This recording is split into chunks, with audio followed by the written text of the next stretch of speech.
So a year has passed and Love and Deepspace has a total of 5 love interests. Surely they won't add... Well, I guess we're looking toward the possibility of a 6th love interest. I hope they stop there while I can take it. But on a serious note, I'm looking forward to finding out what this next guy's story will be and how they'll add him to the story. A lot of predictions are floating around and I wanted to take some time to talk about my own. So sit back, grab a snack as I, Green Yoshi Lover, discuss some deep space speculation.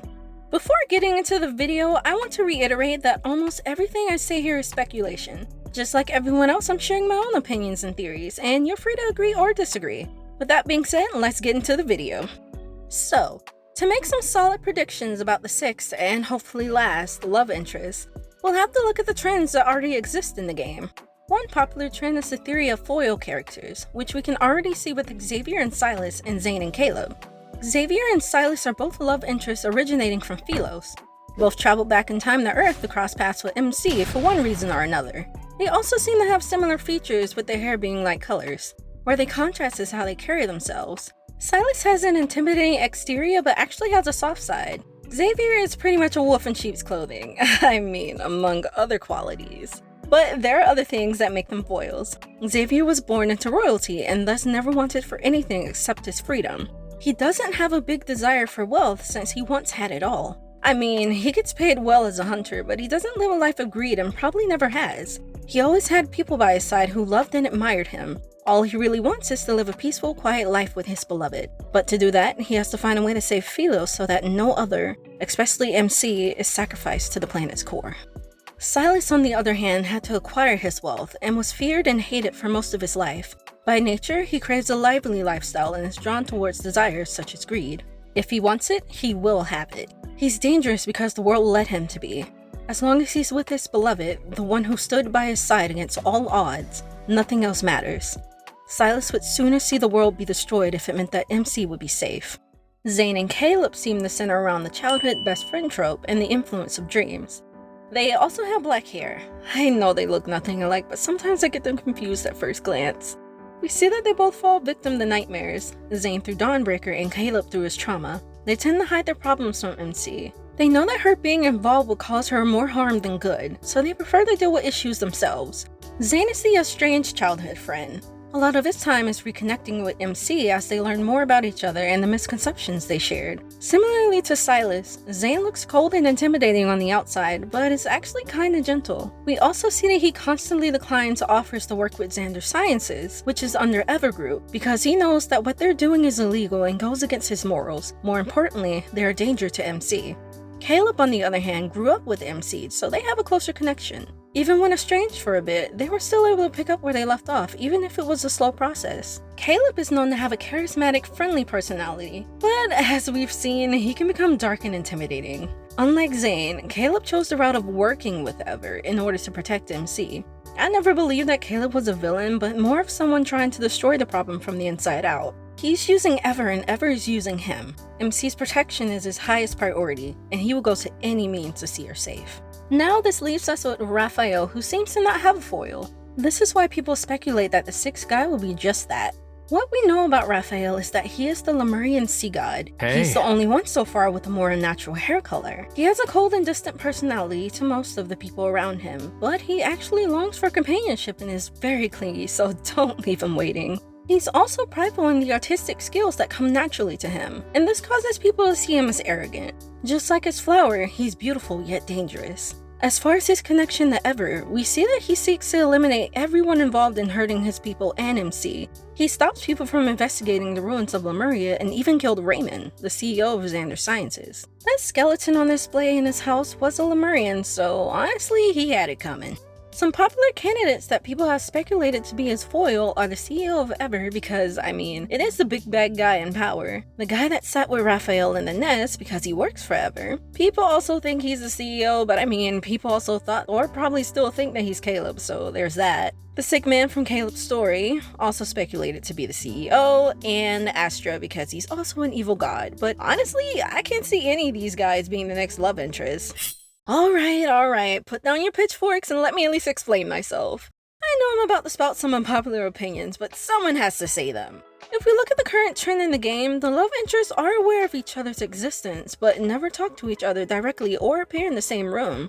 Honestly, I believe the devs want to keep it this way, and for the sake of the story, I believe it's a good idea to never let them interact. I've always believed that the ending of the story would go into branches so we can see a hopefully happy ending with each guy. And honestly, I don't want to see the guys fight each other when they've already been through so much over the different time periods. If this trend continues, then I'll already take the Nest Dude, the Sick Man, and Astra out of the equation simply because they've interacted directly with another love interest. If the Sick Dude is also the one pulling the strings, then that would also eliminate the CEO for the same reason. As for Astra, interacting with Zane isn't even my main reason for not seeing him as a potential love interest. He already caused so much harm to people that MC loves, and I doubt that she'll fall for someone so evil. The same goes for the CEO, and more so because we've seen the extent of Ever's chaos and how many they've harmed. I don't see why or how MC would like someone like that, especially when they want to keep her as an experiment.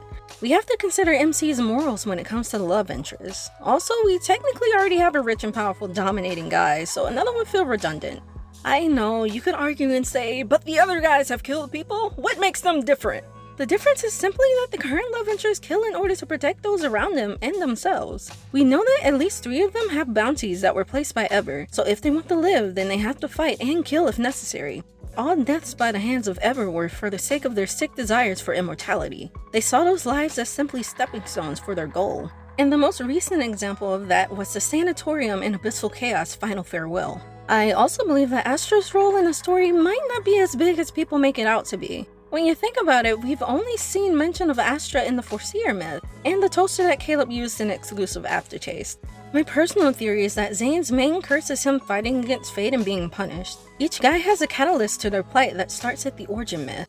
Zane's origin myth so far looks to be the Master of Fate. Here we learn that Zane was once a deity when he crossed paths with MC, who carried special powers that made her an outcast to the common people, and a variable that Zane, as the Master of Fate, had to kill. It is mentioned that fate cannot be altered without consequence, and we see that every time Zane is willing to sacrifice himself for the sake of MC's survival. Yes, it's true that all of the guys are technically fighting against fate, but Zane's feels more like a direct catalyst. As for the guy in the nest, I made a previous video about who he actually is and why he isn't Caleb, so you should totally check that out. It can be implied to why he also isn't the CEO. I know, I just shot down a lot there, but still, hold on to your pitchforks, please! There is another route close to the CEO theory that I think would be more plausible. What if the 6th love interest is the son of the CEO looking to stop his father who spiraled into insanity? Most bad guys go through some trauma before becoming evil, so maybe the CEO lost someone important, like his wife, and wants to find a path to immortality to avoid losing anyone else, like his son.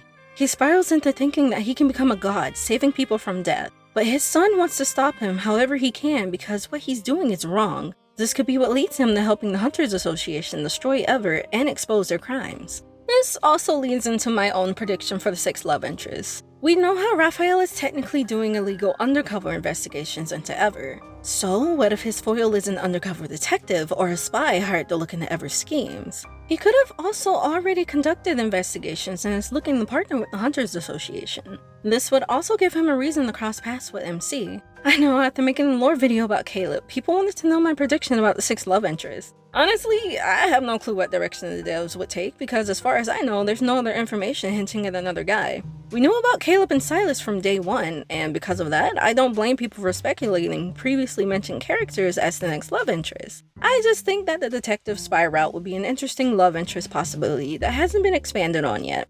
But I do have some predictions about the 6th love interest that could be closer to facts. We already know that the devs like to balance things out between the guys. One thing that I've noticed is that their zodiacs are sister signs. Sister signs are those opposite of each other on the astrological wheel. So far we have Xavier and Silas who are Libra and Aries, Zane and Rafayel who are Virgo and Pisces. Before Caleb released, it was easy to predict that his birthday would be in June or July since it filled the gap between Silas's and Zane's birthdays. He would have been a Gemini or a Cancer, and they went with Gemini. Leo could have been in the running, but it's a bit too close to Zane's birthday.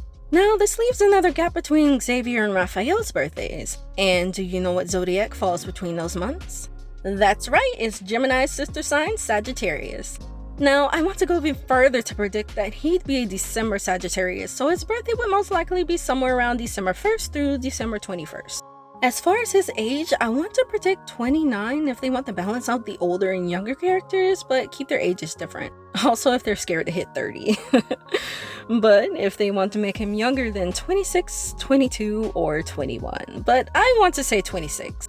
I know drinking ages are different around the world, but for the sake of localization, they might want to leave him at 21 plus. I mean, that is if he drinks alcohol. So far the taken ages are 24, 25, 27, and 28. I'll also include 23 because it's the age that Xavier uses on his fake IDs. Personally, I'm leaning towards another mature type character to balance things out, so 29 would suit him well. I'll consider Xavier, Rafayel, and Caleb as the younger playful types. A mature guy will also make for a good foil for Rafayel, and probably won't be as clingy. If we look at the other two foils, we can see that there's also a younger/older appearance to them. As far as his appearance, maybe he'll be the same height as Rafayel. I think that it'd be interesting for him to have unnaturally colored hair like him too. I've seen red as a popular choice. Personally, I'm a fan of yellow blonde characters, so I might be a bit biased. Though blonde hair wouldn't fit the character vibe of a mature guy, so I'm willing to let that go. A dark red would be nice warm color to contrast with Rafayel's cool dark purple, but if they had to match, then I think a blue would be nice too. For the main still Electrons, I think that his main colors would be blue and yellow, simply because only one guy has that as their main color, while the other colors are shared between two guys. But hey, these are just my speculations. Who knows, maybe some of them might be right. What do you guys think of this mystery guy? I'd love to hear your theories. If you'd like to hear more Deep Space lore and theories, then make sure to drop a like and subscribe. I also stream Love and Deepspace every Friday night, and I ramble a bit about the lore there too, along with simping for these lovely fictional men. Also, feel free to check out the Discord. There's some good lore there too. Links in the description. Take care, hunters!